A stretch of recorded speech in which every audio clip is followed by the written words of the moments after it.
Magsitayo ang lahat para sa panalangin. Tayo manalangin sa ngalan ng Ama, ng Anak, ng Espiritu Santo.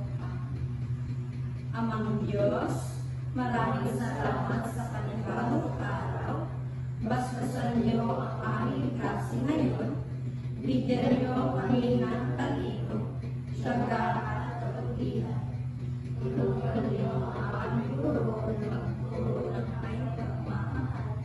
Naway maging masaya at ang kayapang aming pag-aaral ngayon. Amen. Sa ngalan ng Ama, ng Anak, ng Espiritu Santo. Magandang umaga mga bata! Magandang umaga po, Pilipinong Napilog. Bago kayo magsiupo, pakipulot ng mga kalat sa ilalim ng inyong mga upuan at pakiayos na. Maaari na kayo magsiupo. Sino ang iniban sa ating klase ngayon? Wala po. Mabuti naman, ikinagagalak ko na lahat kayo ay narito. Bago tayo dumako sa ating bagong aralin, ay babasahin muna natin ang ating mga alituntunin. Basahin na sabay-sabay. Umunod ang maayos. Huwag maingay. Makinig ng mabuti. Itaas ang kamay kung may sasabihin. Igalang ang bawat isa. Paliwanag ba ang ating mga alituntunin? Opo. Mabuti naman at maliwanag sa inyo ang ating mga alituntunin. Mga bata, sino sa inyo ang nakakaalala ng ating tinalakay ng huling pagkikita? Yes, Bintaya! Ang ating muling natalakay ay tungkol sa pag-uri. Mahusay, ang ating tinalakay ng huling pagkikita ay tungkol sa mga pang-uri. Now, ano nga ba ang pang-uri? Yes, Basot! Ang pang-uri po ay naglalarawan sa tao ayon bagay ng pangyayari. Magaling! Tama ang iyong sagot. Ang pang-uri, ito ay mga salita na naglalarawan sa tao, bagay, hayop, o at pangyayari. Mabuti naman at na-remember niyo ba ang ating tinalakay ng huling pagkikita? Ngayon mga bata, ang mga halimbawa ng pang-uri na binigay niyo sa akin ay makikita natin sa larawan na ipapakita ko sa inyo. So may ipapakita akong larawan sa inyo dito sa harapan. Kinakailangan niyo suriin ito ng mabuti dahil pagkatapos ay magkakaroon kayo ng aktibidad na tinatawag na sayaw, hinto, at sagot. Now, pamilyar ba kayo sa larong ito? Opo. Okay, mabuti naman at pamilyar kayo sa larong ito. Mga bata, sa larong ito, may papakita akong mga larawan sa inyo. At kinakailangan nyo itong suriin ng mabuti. Pagkatapos, may ipapakita akong sayaw sa inyo at kinakailangan yung gayahin ito habang ito ay nakatutog. So, ihihinto ko ang sayaw at kung sino man ang mag-aaral na huling hihinto ang siyang sasagot ng tanong ko base sa larawan na aking ipinakita. Maliwanag ba sa inyo mga bata? Opo. Lubusan niyo bang naintindihan ang panuto ng ating laro? Opo. Okay, mabuti naman. Now ngayon, handa na ba kayong lahat? Opo. Mabuti naman. Magsitayo ang lahat.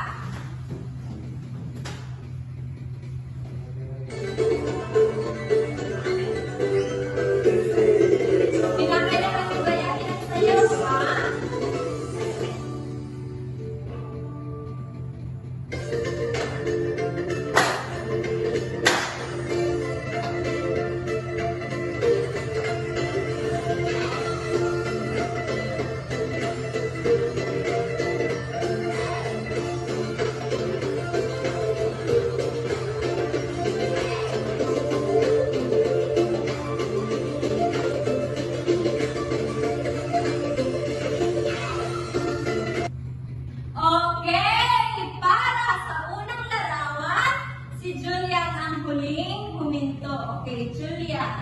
Para sa unang larawan, ikaw ang sasagot.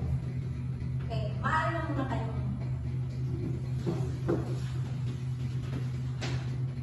Okay, Julia, base sa larawan, ano ang naobserbahan mo? Magaling ang bata ay nagpipintura. Now, base sa konteksto na ipinakita dito sa larawan, ano sa tingin mo ang kahulugan ng salitang nagpipinta o nagpipintura? Ang kahulugan ng nagpipinta ay ang paggawa ng mga larawan gamit ang pintura. Mahusay! So, ang kahulugan ng salitang nagpipinta ay paggawa ng mga imahe o larawan gamit ang pintura o iba't ibang klase ng mga pagpipinta. Okay, magaling. Namusi tayo ang lahat. Tayo ulit ang lahat.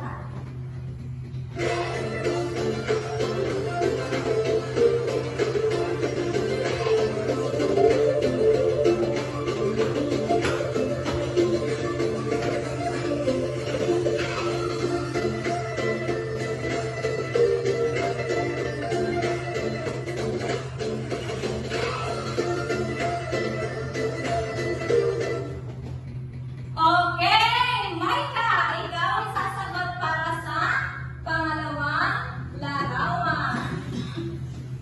Ano ang ginagawa ng bata dito sa larawan? Mahusay, ang bata ay kumakain. Nang base sa konteksto na ipinakita dito sa larawan, ano sa tingin mo ang kahulugan ng salitang kumakain? Ang kahulugan po ng kumakain ay pagkakain ng pagkain sa tubig at pag-inom. Okay, mahusay. Ang kahulugan ng salitang kumakain ay paglalagay ng pagkain sa bibig at paglunok nito. Okay, magaling. Magsitayo ulit ng lahat.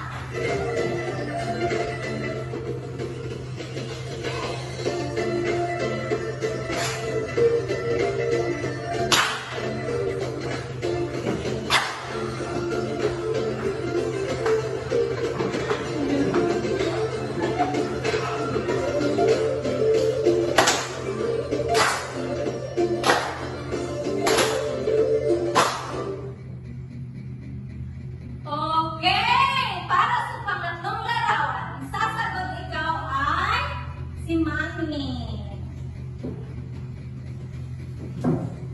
Okay, Mami. Ano ang ginagawa ng bata dito sa larawan? Mahusay, ang bata ay nagdidilig ng anong didilig ng bata? Ang halaman, magaling. Now, base sa konteksto na ipinakita dito sa larawan, ano sa tingin mo ang kahulugan ng salitang nagdidilig? Ang kahulugan ng pagdidilig ay ang pagbibigay ng tubig sa halaman para ito ay lumaki at lumago. Magaling! Tama ang iyong sagot. Ang ibig sabihin ng salitang nagdidilig ay pagbibigay ng tubig sa halaman upang ito ay lumago o lumaki. Tama ang iyong sagot. Okay. Para sa pang-apat na larawan, sa tayo.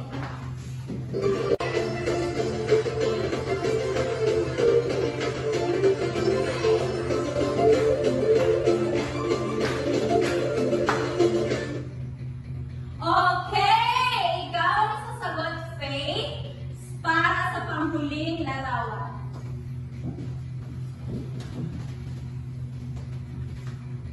Ano ang ginagawa ng bata dito sa larawan? Okay, magaling. Ang bata ay naglilinis o naglilipi. Nang base sa larawan or base sa konteksto na pinakita dito sa larawan, ano sa tingin mo ang ibig sabihin o kahulugan ng salitang naglilinis? Ang kahulugan ng naglilinis ay ang paglalagay ng mga gamit sa tamang lugar.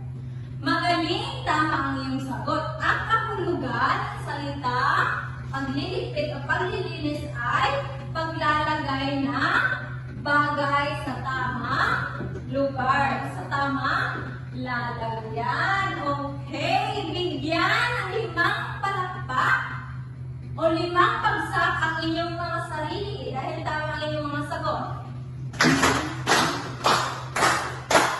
Okay, mga bata, base sa inyong mga sagot o base sa aktibidad na ating ginawa kanina, ano sa tingin nyo ang ating tatalakayin ngayong umaga? Yes! Mani! Tungkol sa pagkilos. Mahusay tungkol sa pagkilos. Malapit na yun. Okay. Ang ating tatalakayin ngayong umaga ay tungkol sa basahin sabay-sabay. Pagtukoy ng kahulugan ng mga salitang kilos ayon sa Konteksto. konteksto. Okay, at ang ating mga layunin naman para sa umagang ito ay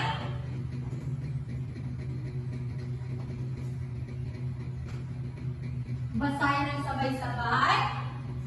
Pagkatapos ng aralin, ang mga mag-aaral ay inaasahang natutukoy ang kahulugan ng mga salitang kilos ayon sa konteksto. Nagagamit ang mga salitang kilos sa pamumuno ng pangungusap at naisasalaysay ang kahalagahan ng paggamit ng mga salitang kilos sa pangungusap. Maliwanag ba sa inyo ang ating mga layunin? Opo! Mabuti naman at maliwanag sa inyo ang ating mga layunin. Ngayon, magkakaroon na naman tayo ng panibagong aktibidad. Handa na ba kayo para sa ating panibagong aktibidad? Okay. Para sa ating panibagong aktibidad, ito ay tinatawag na ikot-sagot. Familiar ba kayo sa larong ito?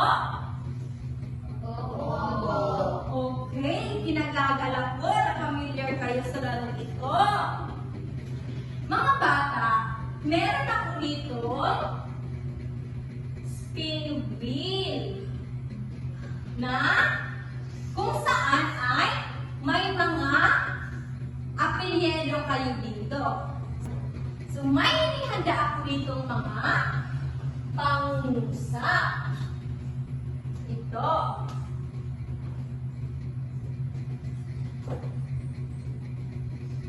At meron din akong mga salita na nabibilang o nakapaloob dito sa kahon. Mayroon akong spin wheel na kung saan ay naglalaman iyon ng inyong mga apelyido.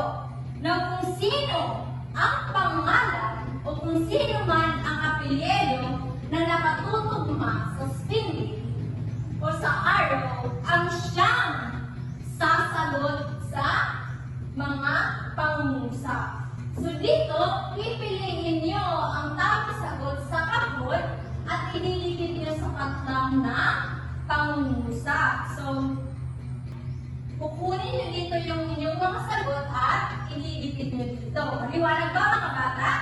Opo! Okay, para sa unang pangungusap, sino kaya ang sasagot?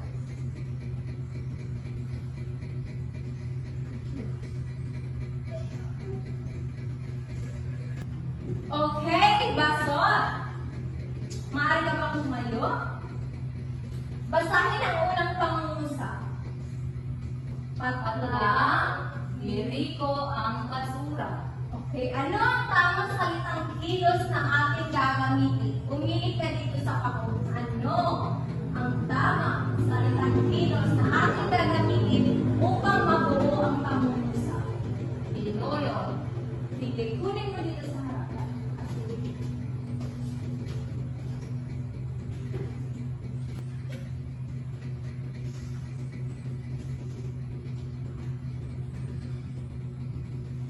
Mahusay, Basol. Bigyan natin si Basol ng 5 bagsak. Okay, basahin nga natin ang buong pangungusap.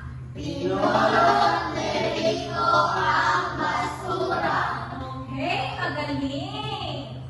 Para sa pangalawang pangungusap.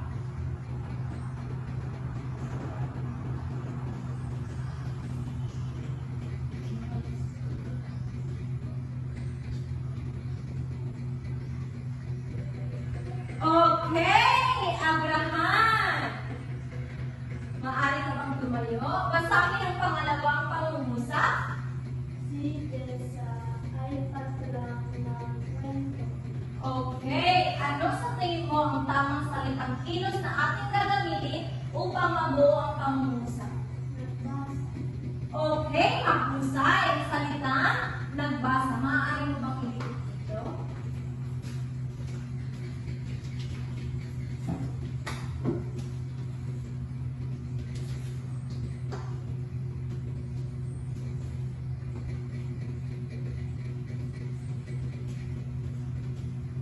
Okay, bigyan natin ng 5 bagsak si Abraham. Isa, dalawa, tatlo, apat. Okay, basahin na sabay-sabay ang buong pangungusap. Si Tessa ay nagbasa ng kwento. Okay, magaling. So, para sa pangatlong pangungusap,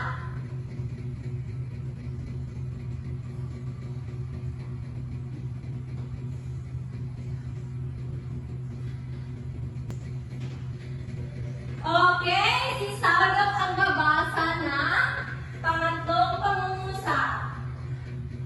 Siya ay patlang ng adobo.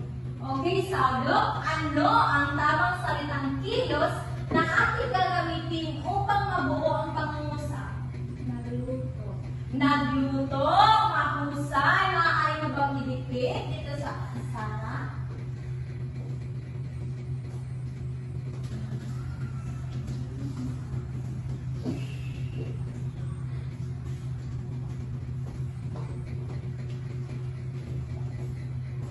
Okay, bigyan natin ng 5 bagsak si Solo. Okay, basahin ang sabay-sabay ang buong pangungusap. Siya ay nagluto ng adobo. Okay, magaling Saulo. Tama ang iyong sagot. Now, para sa pang-apat na pangungusap. Sino ang babasa? Okay, ang babasa ay si Mami. Sige, Mami, tumayo ka. Asahin ang pang-apat na pangungusap. Si inay ay patlang ng gulay sa aming bakuran. Ano ang tamang salitang kilos na ating gagamitin upang mabuo ang pangungusap? Nagtanim. Nagtanim. Okay, magaling. Maaari mo ba pagkikit ito?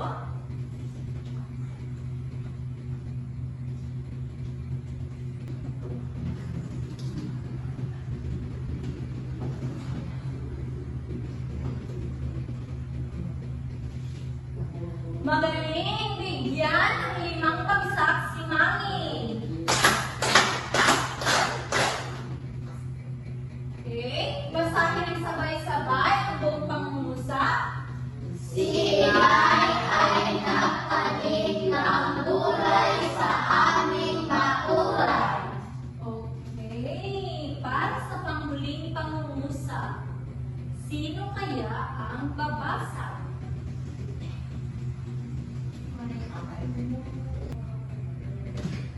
Yes, Alorca! Maaari ka bang tumayo? Basahin ang panghuling pangungusap. Si Juan ay patlang. Okay, ano ang tamang salitang kilos na ating gagamitin upang mabuo ang pangungusap? Very good. Ang salitang umiiyak. Sige, maaari mo bang ilukit?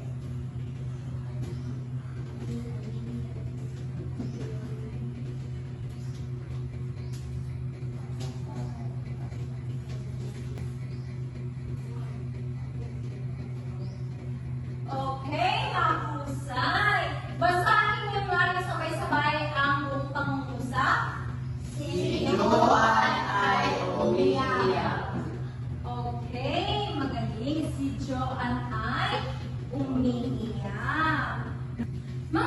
bata, ang ating bagong aralin na tatalakay ngayon ay may kinalaman iyon sa mga aktibidad na ating ginawa kanina. At yun ay tungkol sa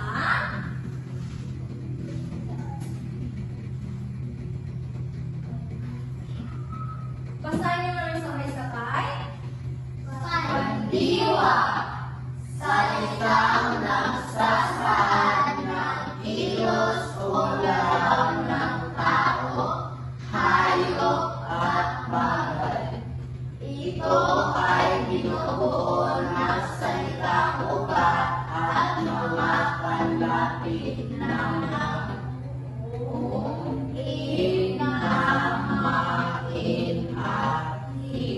Okay, maraming salamat mga bata.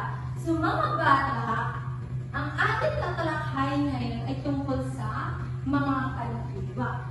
Ang pandiwa, ito ay mga salita na nagsasaad o tumutukoy sa mga kilos o galaw na ating ginagawa sa pang-araw-araw na buhay.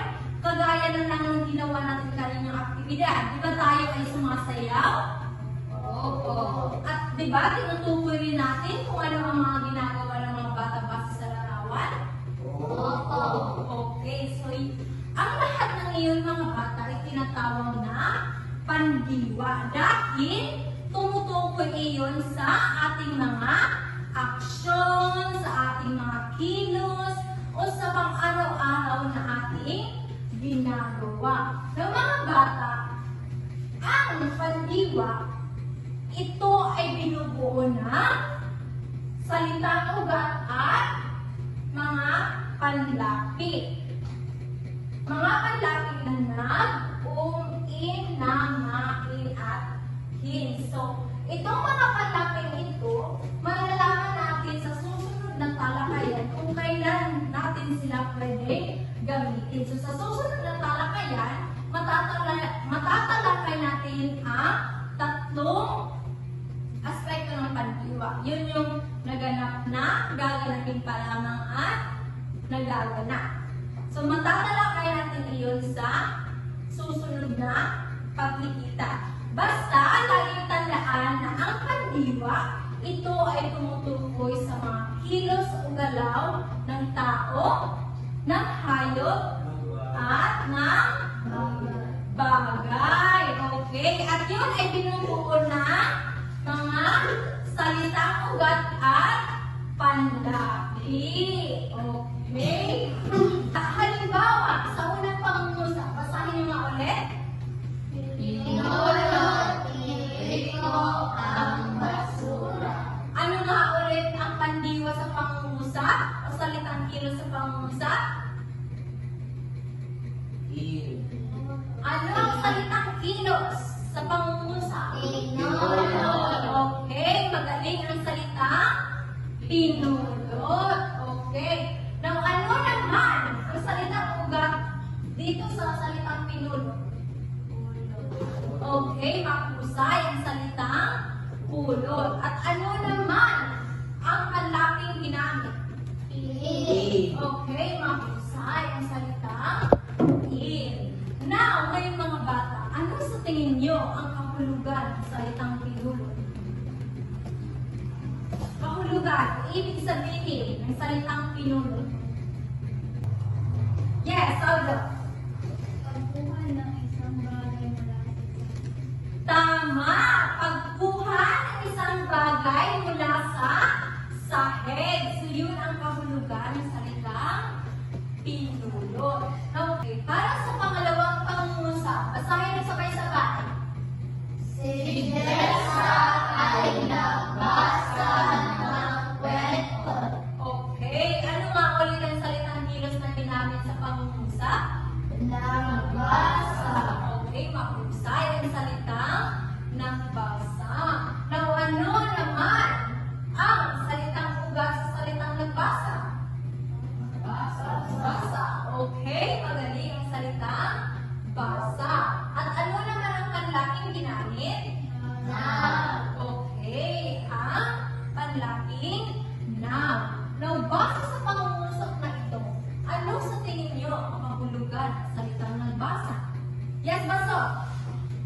Ang nagbasa ay nangangahulugan ng pag-intindi, pag-unawa ng mga salita, pangungusap o teksto mula sa isang aklat o anumang babasahin. Okay, mahusay, Basot. Bigyan natin si Basot ng 3 bagsak. Okay, ang kahulugan ng salitang nagbasa, ito ay nangangahulugan sa pag-unawa at pag-intindi ng mga salita, pangungusap o teksto mula sa isang aklat o sa anumang babasahin. Okay, mga bata, meron ako itong mga halimbawa ng pandiwa. Ito ay iba pang halimbawa ng pandiwa. Basahin naman ng sabay-sabay. Nagwawalis, sumasayaw, naglalaro, kumain, naligo. Okay, mga bata, naranasan niyo na bang gawin ang mga ito? Opo! Okay, na sino na ang nakaranas dito na magwalis? Okay, maaari mo bang ibahagi sa amin kung saan ka nagwalis? Sa labas ng bahay. Okay, nagwawalis ka sa labas ng inyong bahay. Ano ka? Sino pang makapagbabahagi dito? Ng kanilang mga karanasan? Kasi sa halimbawa. Yes, Julia. Naranasan mo na bang sumayaw, maglaro, kumain, maligo? Naglalaro kami pagkatapos ng class. Okay, naranasan mo lang maglaro pagkatapos ng inyong klase. Okay. Mga bata, lubusan niyo na ba maintindihan ang ating aralin ngayong umaga? Opo! Naiintindihan niyo na ba kung ano ang ibig sabihin ng pandiwa? Opo! Okay. Ano nga ulit ang pandiwa? Salita lang saan nagkilos o galaw ng tao, hayop at bagay. Okay, magaling. Ang pandiwa, yun ay mga salita na nagsasaad sa mga kilos ng tao, hayop, at bagay. Ano nga ulit ang bumubuo sa pandiwa? Salitang hubad at mga panlapit. Okay, mahusay ang mga salitang ugat at panlapi. Now, sino sa inyo ang makapagbibigay ng halimbawa ng pangungusap na may pandiwa? Okay, sino sa inyo ang makapagbibigay ng kahit isang pangungusap lang na gumagamit ng pandiwa? Yes, Aldo. Ang aking kaklase ay nagsusulat. Okay, mahusay. Ang aking kaklase ay nagsusulat. Ng ano ang pandiwa? Hindi namin sa pangungusap sa ulo. Nagsusulat. Mahusay! Ang salita, nagsusulat. Bigyan ng 5 bagsak si Saulo. Okay, magaling mga bata. Now, may mga katanungan pa ba kayo base sa ating diskusyon o base sa aralin natin ngayon? Opo. Wala na po! Umangin? Wala na po! Malinaw na ba sa'yo ang ating aralin? Opo. Okay, wala na kayong katanungan? Wala na po. Okay, dahil dyan, magkakaroon tayo ng aktibidad.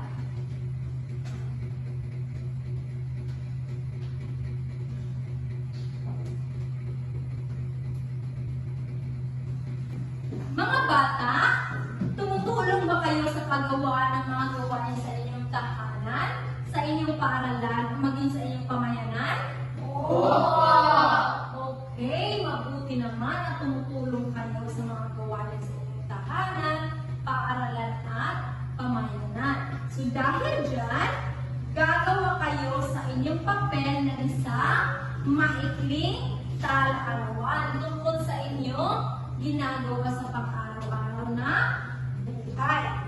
At pagkatapos ay bibilugan nyo ang mga pandiwa na inyong ginamit sa inyong tala-arawan. Sa pagkatapos nun, may mga katanungan ako sa inyo. Maliwanag ba? Opo. Okay. So, mga bata, ang tala-arawan, ito ay isang sulatin na kung saan ay doon nyo itinatala o isinusulat ang inyong mga ideya, karanasan o mga kaganapan sa inyong pang-araw-araw na buhay. So, may halimbawa ako dito na maikling tala-arawan. So, ito. Okay, ito ang aking halimbawa na maikling tala-arawan. So, noong Desyembre 1, 2025, ako ay nagturo ng pagbasa sa aking klase. Pagkatapos ay nagsulat ako ng aking banghay-alin para sa susunod na talakayan. So makikita niyo dito, ang salitang ugat na aking ginamit ay nagturo. Binilugan ko ang salitang nagturo dahil yun ay tumutukoy sa kilos na aking ginawa. At meron pa rin dito pagbasa at nagsulat. So, binilugan ko ang mga salitang iyon dahil yun ang mga kilos na aking ginawa noong Desyembre 1. So, naiintindihan niyo na ba? Or nag-gets niyo na ba kung paano gawin ang isang maikling tala-arawan? Opo. Okay. So, narito ang rubrics.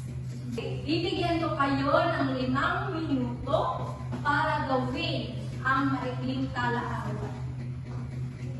Maaari na kayo magsimula.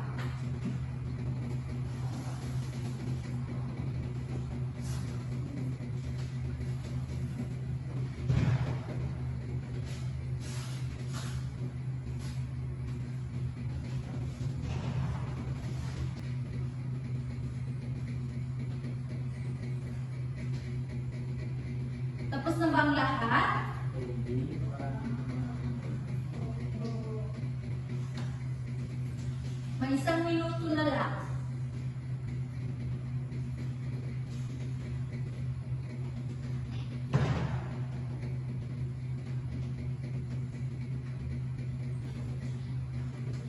Okay, tapos na ang 5 minuto. Tapos na? Okay, mabuti naman. Okay, para sa unang katanungan, ano ang mga gawain o karanasan na inyong isinulat sa inyong tala-arawan? Sige, sino ang makapagbabahagi na kanilang gawain o karanasan na isinulat sa inyong tala-arawan? Yes, Crystal. Disyembre 18, 2025, ngayong araw ako ay kumain at naligo bago pumunta sa paaralan. Okay, magaling. Now, ano ang mga pandiwa na iyong ginamit sa iyong tala-arawan? Kumain at naligo. Okay, mahusay ang salita, kumain at naligo. Nasa tingin niyo, tama ba ang pandiwa na kanyang ginamit? Okay, magaling. Tama ang kanyang pandiwa ginamit. Bigyan natin ng 5 bagsak si Cristel. Sino pa makapagbabahagi? Isa na lang. Sino pa makapagbabahagi ng kanilang tala-arawan?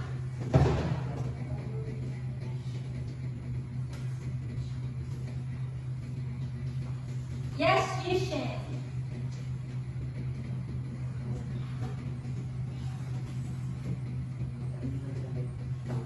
Ngayong araw ako ay gumising ng maaga.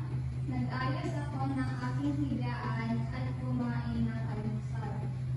Okay, magaling Saulo. Ano ang salitang kilos na inyong ginamit sa inyong kalarawan? Nag-ayos at kumain. Mahusay ang salita, nag-ayos at kumain. Tama ang sagot ni Saulo. Bigyan ng 3 bagsak si Saulo. Para sa pangalawang katanungan, paano nakakatulong ang paggamit ng mga pandiwa sa pangungusap o maging sa paglalakad ng inyong mga gawain o kilos sa pang-araw-araw na buhay? Yes, Banulan? Ang pagkain ng mga pandiwa sa pangungusap ay nakakatulong dahil ito ay nagsasabi kung ano ang ginagawa o gagawin o ginagawa natin, kaya mas magiging malinaw ang anumang kwento o pahayag nito. Okay, magaling. Tama ang sagot ni Banulan. Okay, sino pang may ideya? Yes, Saulo? Dahil po sa pandiwa, mas maayos at detalyado po ang ating pagpapahayag ng mga kilos o aksyon na ating ginagawa sa pang-araw-araw na buhay. Okay, mahusay. So lahat ng inyong mga sagot ay tama. Ang pandiwa ay nakakatulong upang mas maipahayag natin ng maayos, malinaw ang mga aksyon, kilos o ginagawa natin sa ating pang-araw-araw na buhay. Ng mga bata, mahalaga ba or na may importansya ba ang pandiwa? Okay, mahusay. Talagang mahalaga ang pandiwa dahil yun yung mga kilos na ginagawa natin sa ating buhay. Nalubusan niyo na ba naintindihan ang ating tinalakay ngayon? Opo. Wala na ba kayong katanungan? Wala na po. Okay, dahil dyan, magkakaroon tayo ng pagsusulit. Okay. Kumuha ng kunin ang inyong mga lapis at sagutan nito.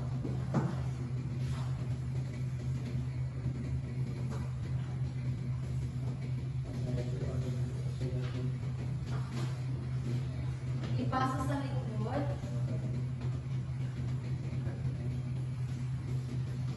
Bibigyan ko kayo ng 5 minuto upang sagutan ang pagsusulit.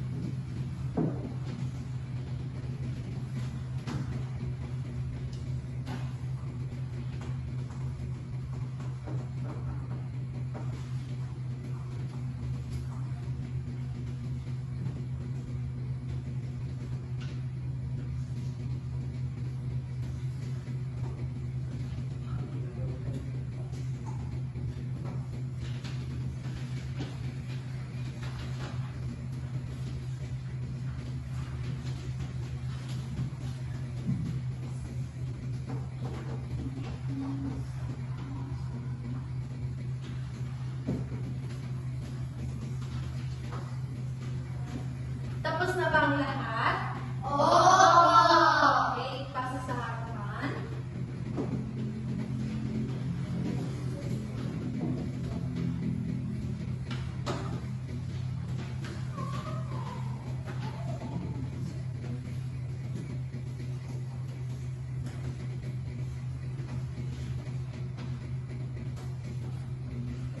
Mga bata, para sa inyong takdang aralin, okay, sa inyong papel, sumulat kayo ng 5 pangungusap gamit ang mga salitang kilos. So, ilalagay niyo yun sa inyong papel. Yun yung inyong takdang aralin o assignment. Maliwanag ba? Okay, papasa niyo iyon sa susunod na pagkikita. Maliwanag mga bata?